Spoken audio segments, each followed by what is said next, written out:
Good afternoon, everyone, and welcome to today's Department of Medicine Grand Round. It is my genuine pleasure to introduce our speaker today, Amir Jaffer, an outstanding physician leader, educator, and someone I'm fortunate to call both a close friend and a valued mentor. Dr. Jaffer currently serves as Regional Chief Medical Officer for SSM Health in St. Louis region, where he leads efforts to advance clinical excellence, patient safety, and operational performance across a complex healthcare system. His work is focused on improving outcomes that matter most: mortality, readmissions, patient experience, and safety, while positioning the region among the nation's top performing health systems. What sets Amir apart is his ability to translate metrics into meaningful change at bedside. He works closely with multidisciplinary teams across quality, patient safety, nursing, care coordination, and hospital medicine, and has been a leader in leveraging behavioral economics and technology to advance value-based care and standardized acute care delivery across hospital medicine, emergency medicine, and critical care. Dr. Jaffer has held leadership roles at some of the country's most respected institutions, including at Cleveland Clinic, University of Miami, Rush University Medical Center, and New York Presbyterian Queens. At New York Presbyterian Queens, he led a remarkable transformation, elevating the hospital's CMS star rating from 1 to 5 stars over 5 years. This achievement was driven by a 50% reduction in mortality index and a 70% decrease in hospital-acquired conditions, utilizing a high reliability framework and a strong focus on operational excellence. Moving from a 1-star to 5-star CMS rating is really a big achievement for those who may not have a good understanding of the star rating system. That's just moving from the lowest performing hospitals to the top performing hospitals. He is widely recognized for his commitment to education and mentorship, receiving the Society of Hospital Medicine's Award for Excellence in Teaching and the inaugural Lifetime Achievement Award from the Society of Perioperative Assessment and Quality Improvement. He earned his undergraduate and medical degrees from Boston University and an MBA in healthcare management from University of Miami, and is a board certified in internal medicine. Today, he will speak on From Metrics to Meanings, Leading with Purpose in Healthcare. Please join me in warmly welcoming Dr. Amir Jaffer.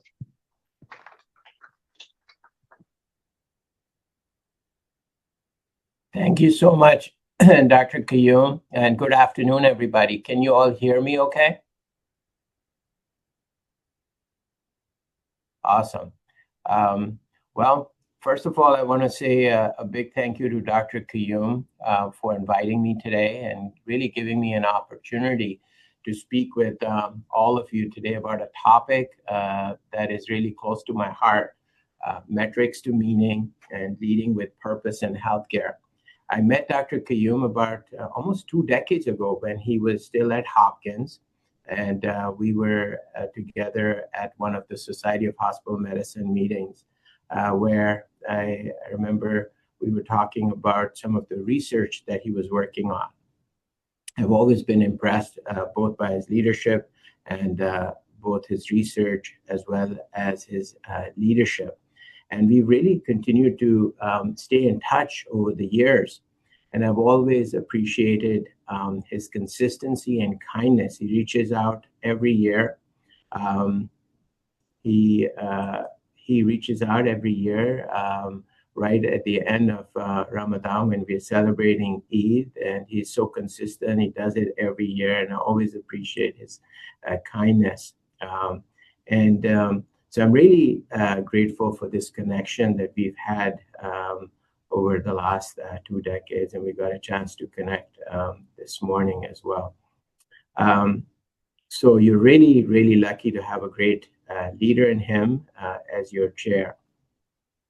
When Dr. Qayyum first asked me to talk about quality improvement and safety, and I was giving it some thought, You know, I really wanted this to be both meaningful for all of you, but it was a great time for me to sort of reflect on my own journey and think about, how can I sort of take some lessons, both from my journey and how could that be made helpful to all of you as well to be able to use in your sort of daily lives, both as a leader, but also as clinicians as you work together in teams.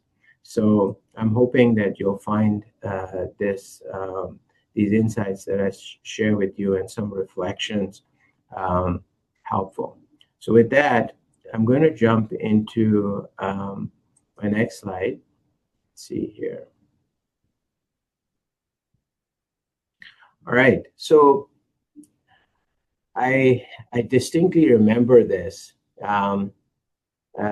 This was just an incredible time, both in New York City, at my hospital, and for me personally. I recall it was Friday, March 13th. It was 2 days after the pandemic had been announced by the World Health Organization. It was about 10 days before these empty streets were visible in New York City, when New York City was the epicenter of the coronavirus pandemic. And I was the chief medical officer at New York Presbyterian, right in Queens.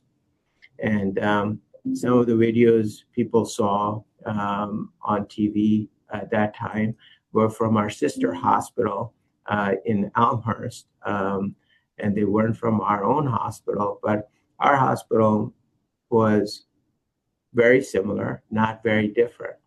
I had fallen ill with COVID-19, requiring admission to my own hospital, and our hospital was filling up with COVID patients.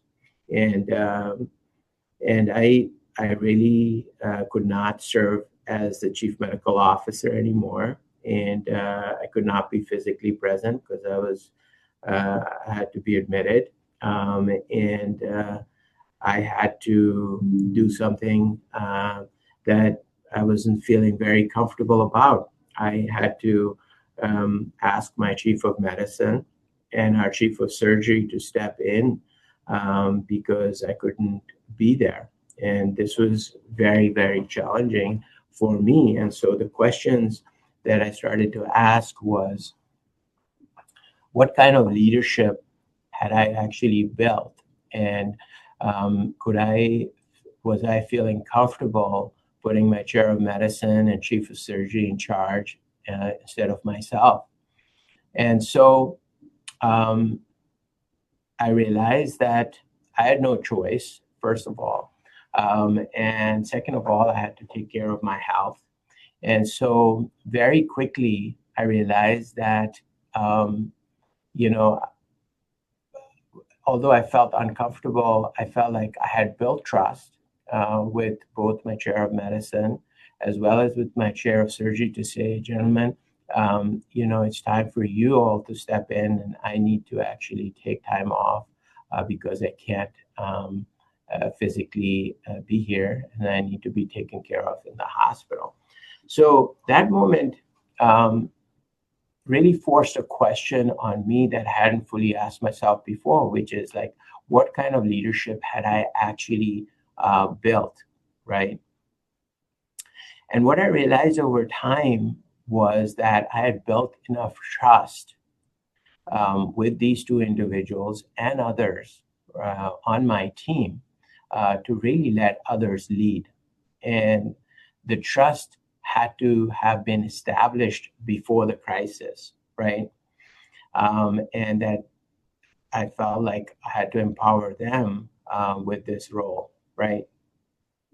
So when I returned a few weeks later, and if you want to hear the story about my illness, that's a different talk. Okay, well, we can certainly talk about that and my experiences, but this is really more about leadership. And so when I returned a few weeks later, the natural instinct for anybody would have been, especially when moments like this happen, when there's so much uncertainty and chaos, right? You want to step in and you want to be in charge and lead.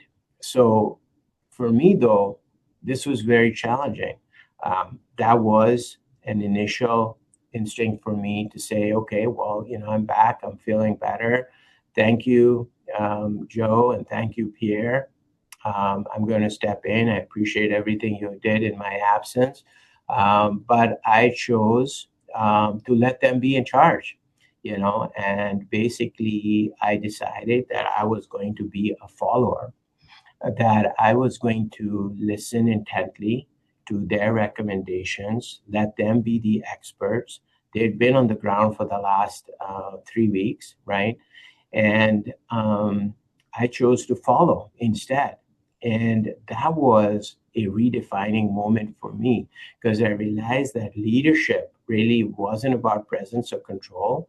It was really about whether you build trust and develop people who can lead, but also let them be in charge, right?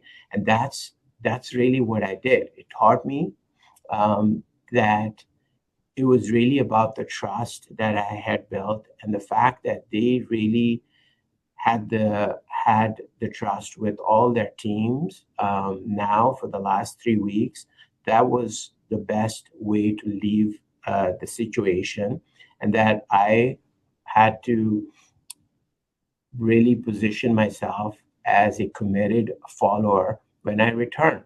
And that slowly things would change. But at that moment in time, for the weeks and months that happened after that at Queens, I had to really make sure that I followed and listened deeply. So that brings me to this whole piece about trust, right? And the fact that I felt very comfortable. I shouldn't say comfortable. Initially, I was uncomfortable, but the fact that I was able to pivot and let them be in charge, I had no choice. But it made me realize that I had built enough trust. But over the last 5 years, what I've realized is that trust is really the most important foundation of building teams. It is the most important foundation of leading. And so I wanted to spend some time talking a little bit about trust. Okay. And this past year, my own organization, right from our CEO down, has invested a lot in the whole idea of trust. And we've used Stephen Covey's book about trust as the basis for those conversations. And that book is very detailed. But I like to often distill things into simple into simple concepts so that one, I can both remember it and I can also practice those things. So for me, trust boils down to this simple concept around the trust triangle. There's a really nice article in HBR, also Harvard Business Review, about it. So it's about character. Do people really trust your authenticity? That is a very, very important part of trust building. Do you bring your authenticity into your conversations, right? Are you your authentic self every day at work? The second part of this is your competence. Do your team members, do your colleagues trust your logic and judgment, right? Do they feel like that's sound or not? And the third part of this triangle or concept really is about empathy. Do people really care? Do people really believe that you're empathetic and you care about them, right? So I like to distill things down into those three simple concepts. But this is something for you to also think about. for those of you who are building teams and are early in your leadership career is how do you build trust with your colleagues? And ultimately, trust is, as Stephen Covey likes to say, it's the most essential ingredient in effective communication. And it is really the foundational principle that holds all relationships together.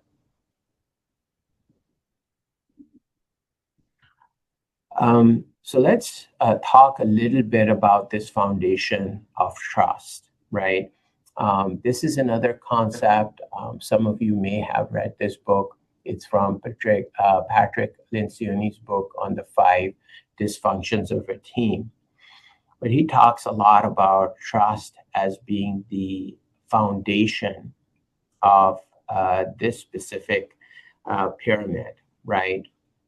And what trust allows one to do is that it enables constructive conflict, right?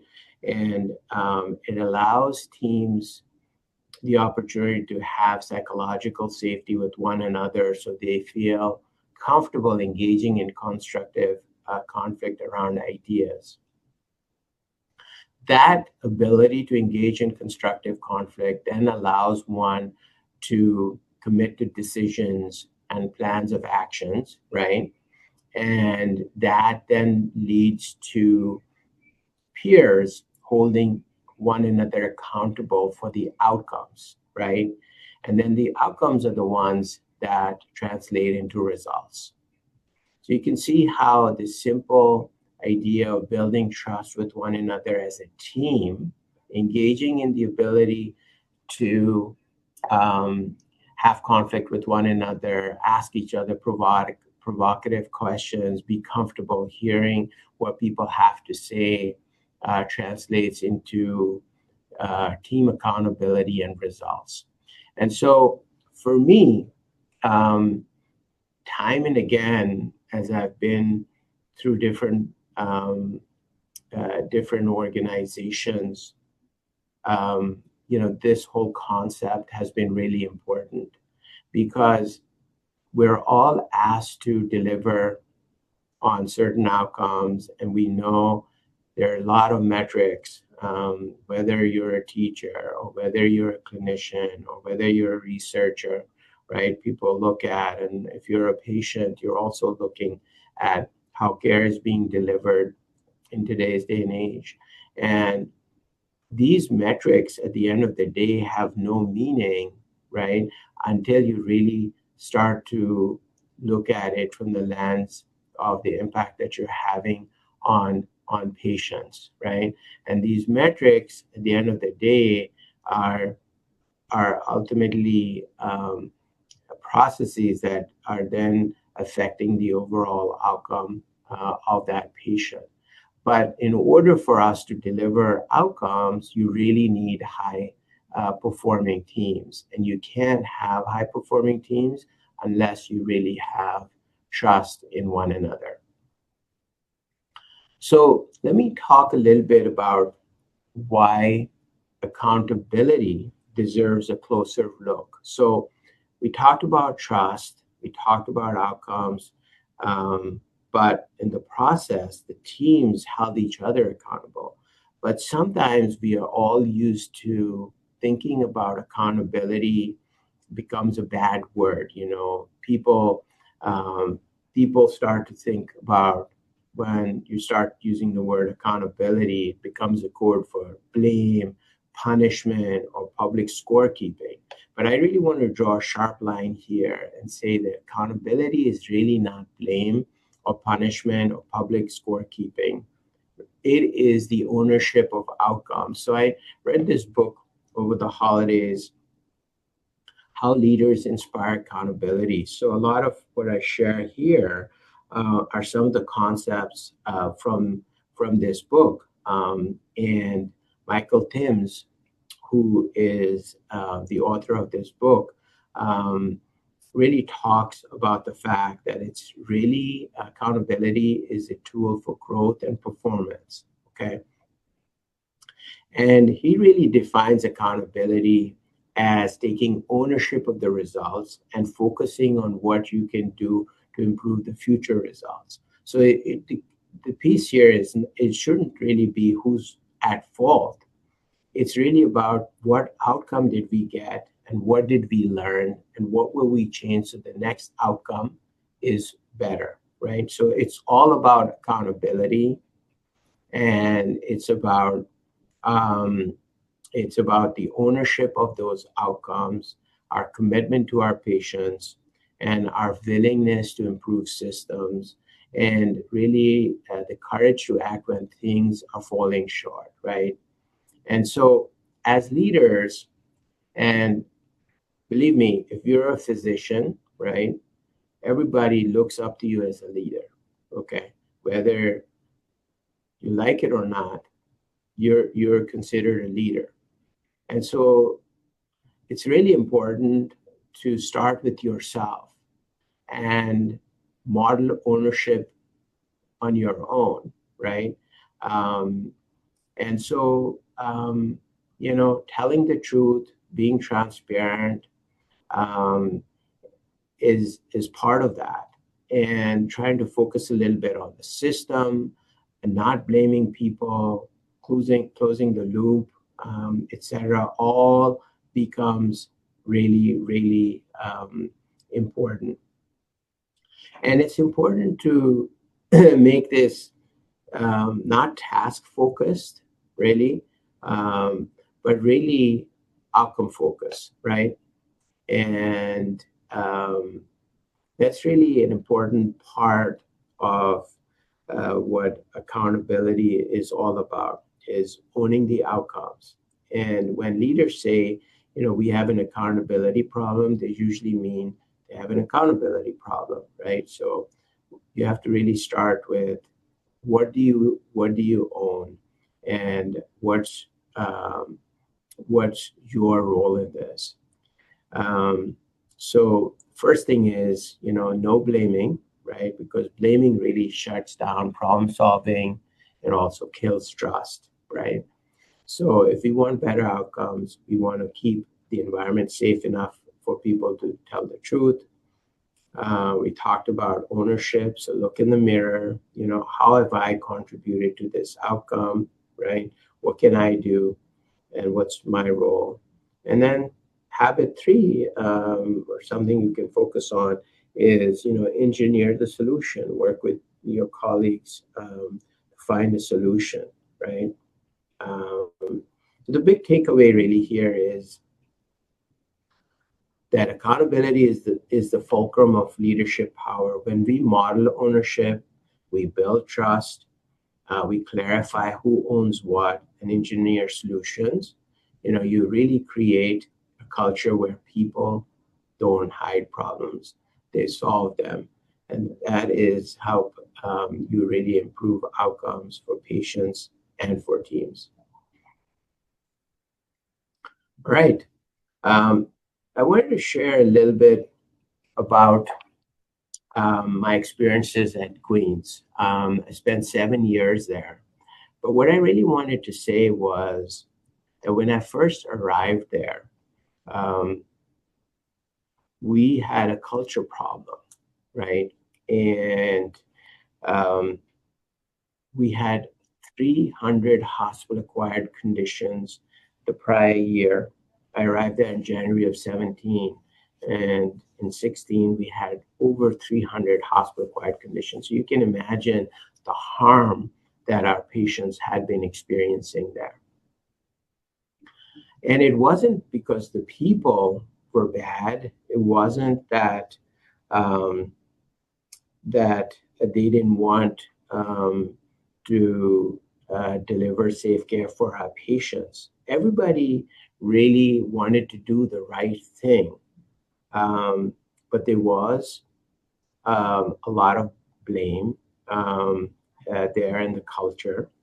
And the hospital was new and had just been integrated as part of New York Presbyterian. And so the culture needed rebuilding. And so we really started with our values, and our organization had a respect credo.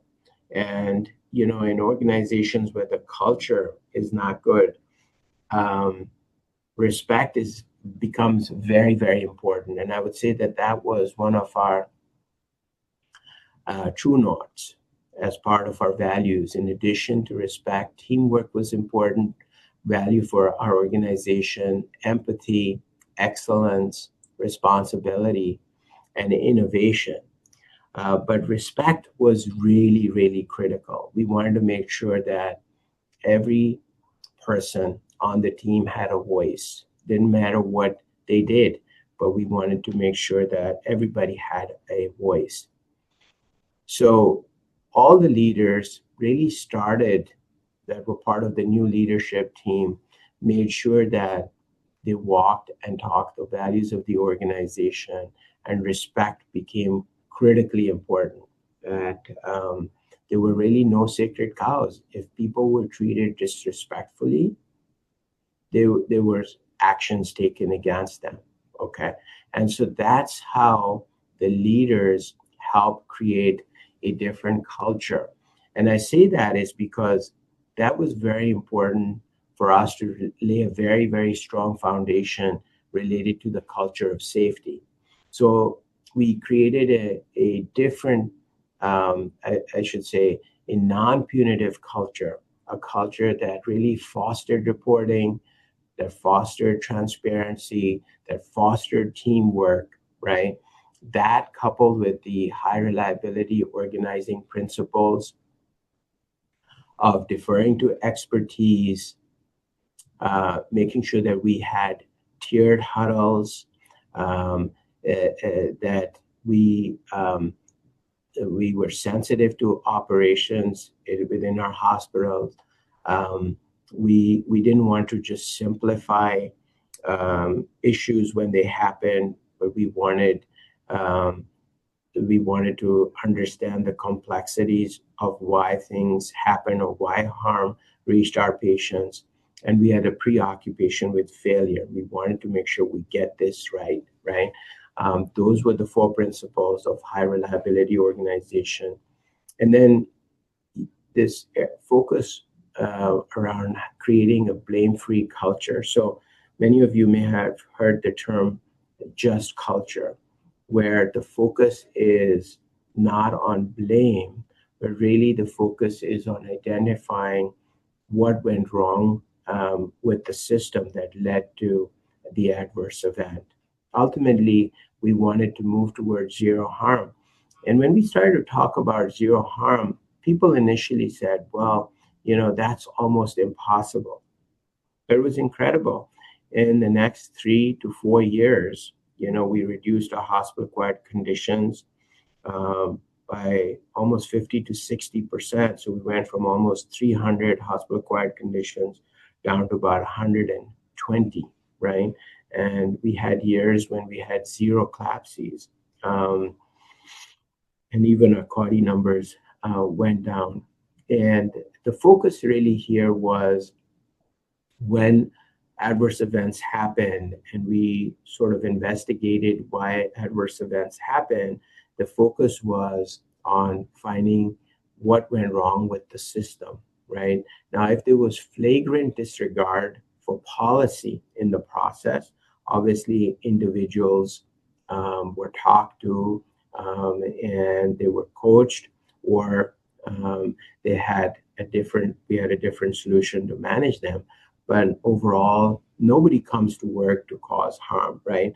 And so we were really able to change the culture of our organization, which was part of why we had success in changing and driving improvement in our outcomes. And although we moved a lot of metrics, it was really ultimately how things impacted. We used a lot of stories, storytelling, and as leaders, we walk the talk as part of this change management. There's a lot of focus from task accountability to outcome accountability, right? And leaders ask themselves, what do we really own as leaders? And what can we help change, right? How can we be clear with our team members? And that mindset really, again, boiled down to trust. So I say this because over time, zero harm initially looked impossible, but really as things started to improve and we showed it with a lot of different outcomes. What I really wanted to say is as the culture took hold, we saw improvement across every major domain: patient safety, mortality, readmissions, and we were able to move the needle from 1 to 5 stars. So when leaders across the organization really create these conditions for excellence, um, you know, um, this can happen. And you can really take what may appear to be impossible and make it possible. So I wanted to talk a little bit more about our leadership-driven framework for clinical excellence. So for me, clinical excellence is really care that's safe, effective, patient-centered, timely, efficient, and equitable, right? But it really requires us to integrate quality, safety, engagement, leadership, as well as value around a single purpose. So I put this framework together um, when I moved here to my new organization, and I started to reflect. What did we do at Queens that I can sort of bring into my new organization, and how can I sort of get my teams to rally behind it? How can I get my leaders inspired to ultimately move the needle and drive improvement in outcomes for our patients? Because when I came here in Vizient, which is a quality improvement organization where we submit our data, several of our organizations were in the lower quartile, and we are now starting to get into the top quartile, even over the last year and a half. And so we've talked a little bit about the importance of leadership and how leadership is going to help drive clinical excellence. And these are the same concepts that we've put into a leadership development program that I'm going to briefly talk to you about. And these are concepts around servant and transformational leadership. So we talked about being authentic, right? And being able to build trust, right? But it's important that our leaders lead with authenticity and purpose, right? We're a Catholic health organization, and we have a huge commitment to our communities and the communities we serve. And this organization was actually started where I am now. SSM Health was really started by 5 sisters, Catholic sisters, nuns who moved from Germany, came with just $5 in their pocket, crossing the Atlantic over 150 years ago. And so we have a huge legacy. And so we're trying to follow in their footsteps. So we try to make sure that we lead with humility, we lead with authenticity and purpose, and that we empower others through mentorship and shared ownership. We've talked about that. And the same idea of teamwork that we had in Queens, we wanted to continue to bring that idea and try to get our teams to collaborate more and more across disciplines. And we try to reinforce our culture through stories, and we through our tiered huddle systems, we recognize our team members who do a great job every day under challenging circumstances, going over and above sometimes to serve our patients within our ministries or in the communities. We recognize them. And that really helps us really reinforce this culture. And that's really what's cultivating this resilient, growth-oriented culture that we are trying to create here within our ministries. So we talked a little bit about the leadership and the importance of the leadership and our mission of serving the communities, and our vision of really delivering clinical excellence for our patients. So safety culture is another important part of our journey that we are on. Right now, we have challenges with our safety culture. Um, Not exactly where we were at Queens. We're a teeny bit better in this journey, but we still have a lot of work to do around our safety culture.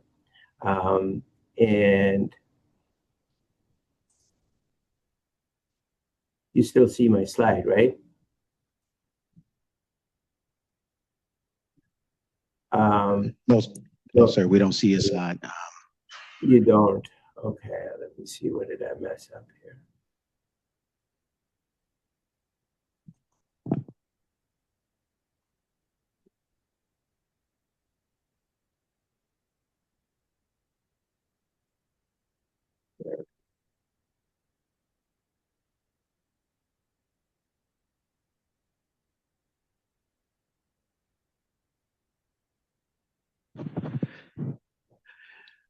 See my slide now, right?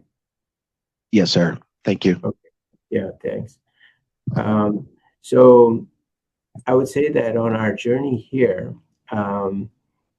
at SSM Health, we have built our high reliability framework around the HRO principles. We focused a lot on our patient and employee safety, and we are very focused on delivering value-based care. But all of that has required our leaders to be very conscious that they're really leading with a lot of these principles that I shared with you. And this is really helping us advance our culture and our safety. So let me pivot and talk a little bit about our operating models. So operationalizing clinical excellence really means, how do you take these big picture goals and put it into daily action? So at Queens, our model was a little bit different. We had different terms, but very similar to our operating model. And this is sort of what we've used here at SSM Health to deliver excellence on a daily basis. In Queens, we had larger goals and everyday safety events that happened. We had a quality and patient safety team that would look at those, work closely with either their nursing partner, operational partner, physician partner, engage teams, get to the front lines, find solutions, look at data, and implement solutions. We were very agile. Similarly here, we use some slightly different terms for our operating model. We talk about strategy deployment with our strategic goals. Performance visibility talks about how we look at our data and daily improvement. Leadership cadence is sort of how we engage with our teams. People development. So we have different terms, but both operating models are very similar in sort of helping us operationalize a lot of the work that we need to do on a daily basis. And so I wanted to share these with you because the key really here is that the principles underneath them are remarkably consistent, right? And so to deliver clinical excellence, you need some sort of model that your teams can follow to do their daily work. So the language may be different, slightly different structure, but same intent. So with that, let me talk a little bit about another important project that on the surface appears to have a lot of metrics. So when you start talking about patient flow, right? Flow through our ED, flow through our hospitals, flow through our behavioral health units, trying to get patients out from the hospital into our post-acute center, also bringing patients into our system from other community hospital. Over a year ago, we said, look, this is very complex, and so maybe we should bring 6 teams together to work together on patient flow. We had challenges with our length of stay. We had a lot of boarding going on in our emergency room. I'm sure at the hospital that you work at Sentara, some of you who work in hospital medicine or ED recognize this, that we all have, many hospitals across the country have these challenges. So we said, how do we work together and improve care delivery for the patients? Because patients spend so many hours in the ED, sometimes even overnight, right? And several of our hospitals, we actually offer behavioral health, and those patients have very similar experiences. And so right from the beginning, their patient experience, their experience is impacted. So we put these 6 teams together. And for each team, we developed some standard work in areas that we focused on based on what the challenges they were experiencing. So, for example, in the emergency room, we had lots of challenges with boarding and patients leaving before being evaluated. So we now use the term left before treatment complete. So we have patients who used to leave even before, right after registration, some when their evaluation was ongoing, and some would elope. And so we put that whole thing together, and we now call it left before treatment complete. On the care transformation side, we focused a lot on our multidisciplinary rounds. Hospital throughput, we focused a lot on turnaround times for MRIs, things that you could probably relate to. With behavioral health, we have a large behavioral health presence here in our community. And so we've had challenges with patients coming in with BH problems, but also being able to get them evaluated quickly, and then getting patients into nursing homes, and then moving patients in through our transfer center. So that's where all of that focus was. But the reason what I'm about to tell you is that all of this has a lot of metrics. But the key really here for us, and we've had a fair amount of success this past year, what we did was we took our leaders within each of our ministries to go to our multidisciplinary rounds. We created a standard template for our multidisciplinary rounds. So every patient is discussed for a couple minutes, and what are some of the challenges preventing that hospital from being discharged, or where are we on the patient's care plan journey, right? And we had leaders go to that, observe them, and coach people. I would say that had a huge impact on moving the needle on our throughput within the hospital. In addition, some of our services we had given to Optum for a couple of years to manage, and so we brought those back in-house. And we had challenges with staffing and things like that we fixed.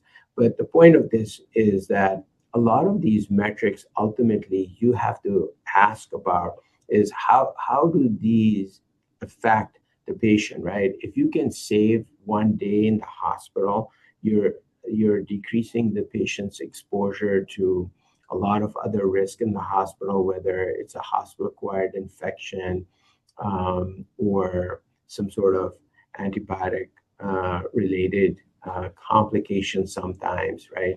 So we have to always, and the burden on our patients, on our clinicians as well, right? If you decrease the length of stay, what impact does it also have on the overall census in the hospital? There's ways in which that census can also come down, right?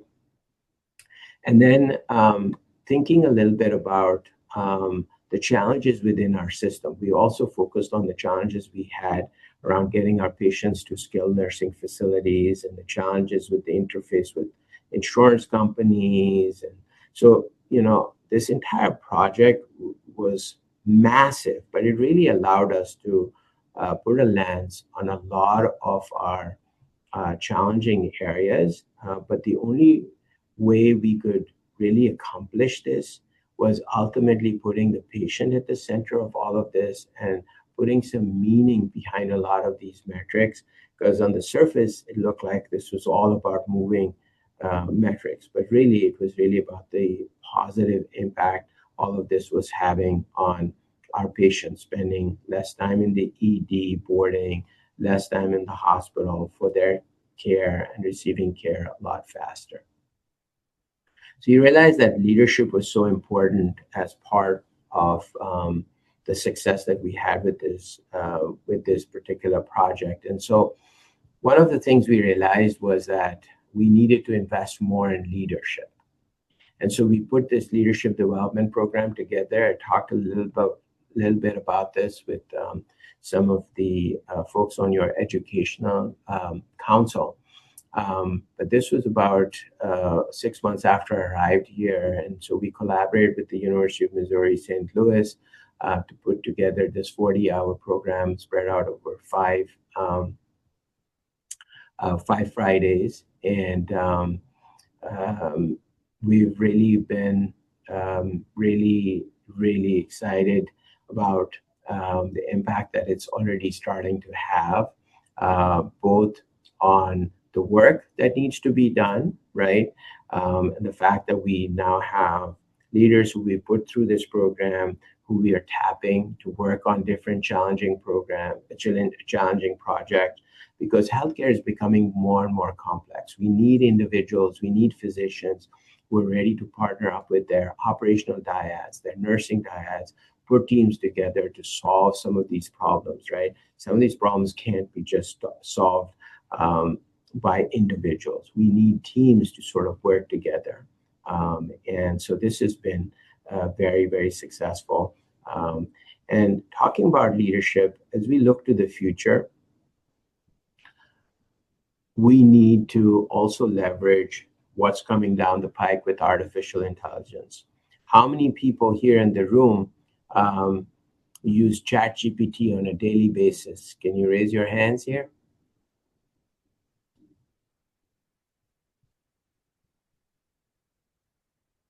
Or Copilot?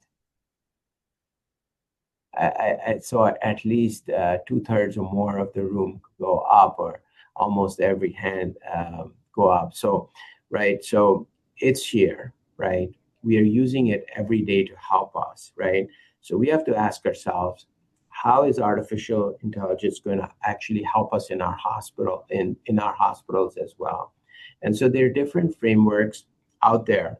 But I like this framework that was put together by folks from University of California, San Diego, because their framework includes how we leverage undergraduate medical education, graduate medical education, our physicians, nurses, other disciplines, right? The hospital, our EHR, right? Which is so powerful. I think at Sentara, you guys use Epic as well. And so Epic has also done a lot of work over the last few years, and they have some incredible tools. I was recently on service. I still do a little bit of clinical work, and they now have this ability to create. Do you guys have this ability in Epic to create a quick hospital course summary? Yes?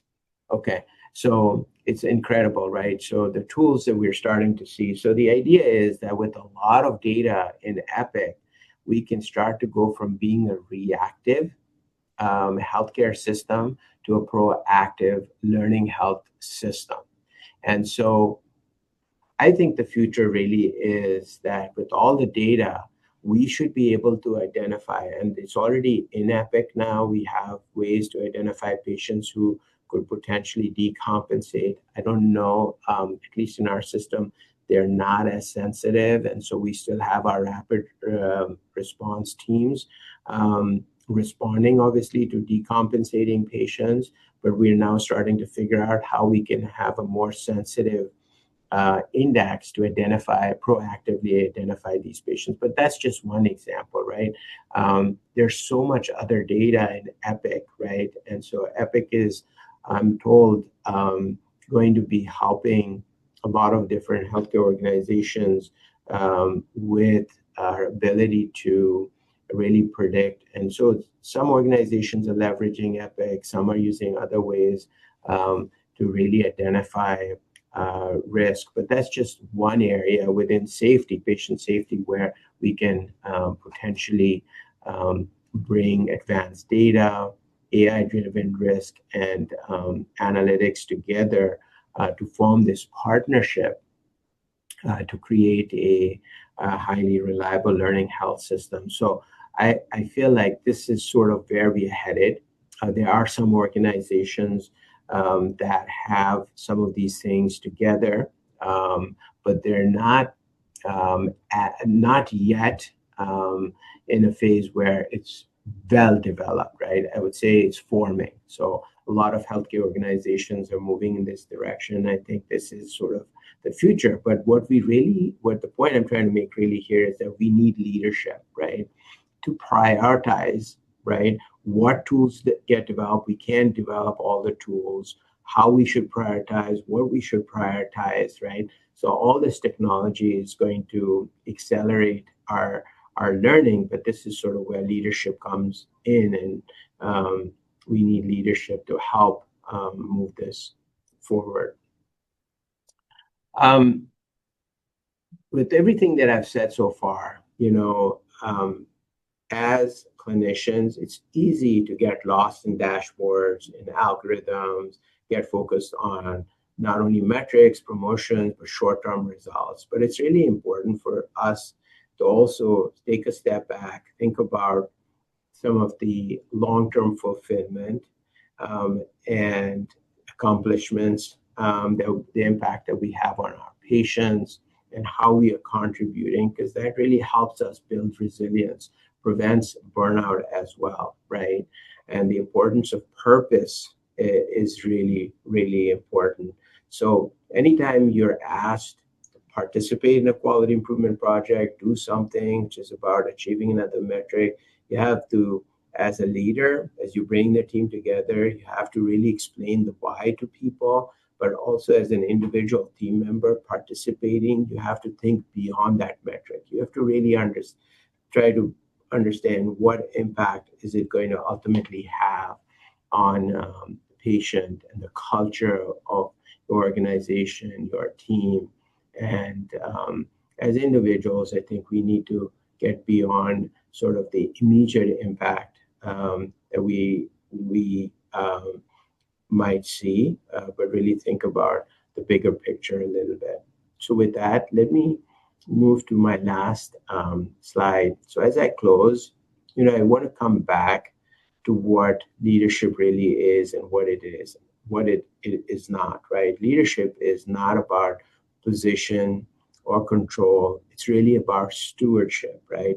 It's about taking the responsibility for something that has been entrusted to us, and it's about leaving it better than we found it. It's not about managing tasks or chasing metrics. It's really about leading people, especially in moments of complexity and pressure.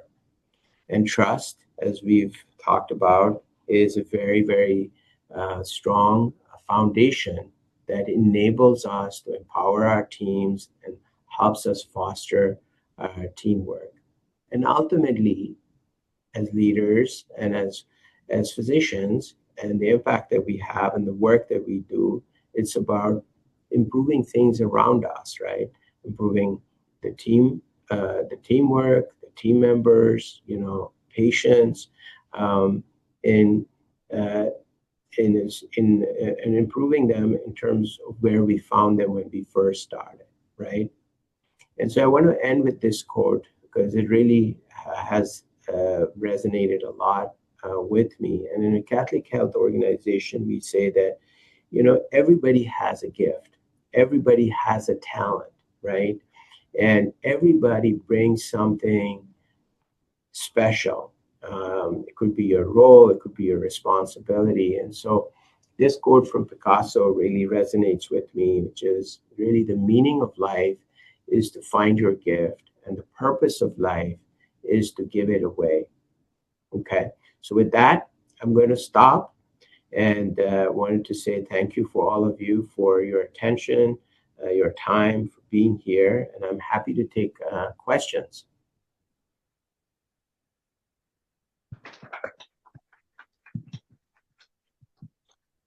Thank you, Amir. That was a great talk. Questions for Dr. Jaffer? Maybe I can start.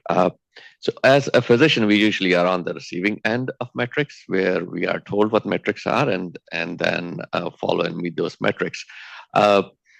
Would you have to sort of create a bigger picture how those metrics impact, and from physicians' perspective, how they can be better looked? Yeah, I think it's, when we are asked as leaders to say, hey, Rehan or Amir, go and, we're not doing well with this issue. Let's say it's Scotty's, in the hospital. I think ultimately it's very important for us to reflect on what impact it has on patients, on patient care. It may also, some of these metrics may have impact on employees. We all know since the pandemic, right, there's been a fair amount of violence, right, with patients, and patients are sometimes fairly violent and can become violent with our own team members, right? And so it's important whenever you're asked to do something, ask yourself, what does that really mean, right? And what impact will it have on team members? What impact will it have on patients? And the more you are able to create a story that allows you to feel more compelled and inspired by it, rest assured you're going to actually help inspire your team members as well to get on board, to be part of that team that's going to be involved in moving the needle on that outcome. Thank you. Go ahead, Dr. King. Thank you for your talk, Dr. Jaffer.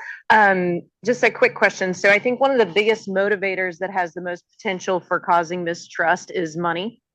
And so sometimes it's a struggle if that is, with incentives and bonuses and things tied to quality metrics, how you sell that to others and with good goals in mind for quality metrics, but they may be thinking, well, yeah, but what's in it for you? If I meet this metric, you're going to get your payout, which is probably not the case, not what your line of thinking is, but they may be thinking it on their end. Yeah. Well, look, I think that there's extrinsic motivators, there's intrinsic motivators, right? And sometimes money can be a motivator. So for some individuals and for many of us, if it's significant enough. And my feeling is, given the society that we live in, it's one way to get team members on board. I personally believe that having some sort of financial incentive tied to some quality metrics is not a bad thing. I think if there's a way, but we all know we don't necessarily all do certain things because of the money piece, but it's just an added bonus at the end, and it's a good way to say, okay, thank you for your efforts. We would have probably done it regardless. But I'm not I would say that, I've worked in different systems. I worked in a system like the Cleveland Clinic where there were no incentives. Then I worked, at Rush and, University of Miami and New York Presbyterian where there were incentives. So I believe that, I do believe that sometimes having some financial incentives are good. I think it's a good way to align teams and get them on board. But I know that many people would still row in that direction or participate on that team to improve if it meant improving care for patients. Thank you. Other questions? All right. Well, I say it's 1:00 right on the dot. Thank you, Dr. Jaffer, very much for joining us today. Thank you, everyone, for joining here. And those of you who are joining us virtually. Take care. See you guys next week. Thank you so much. And thank you, Rehan. Thank you all for being here. Take care. Bye-bye. Thank you, Abid.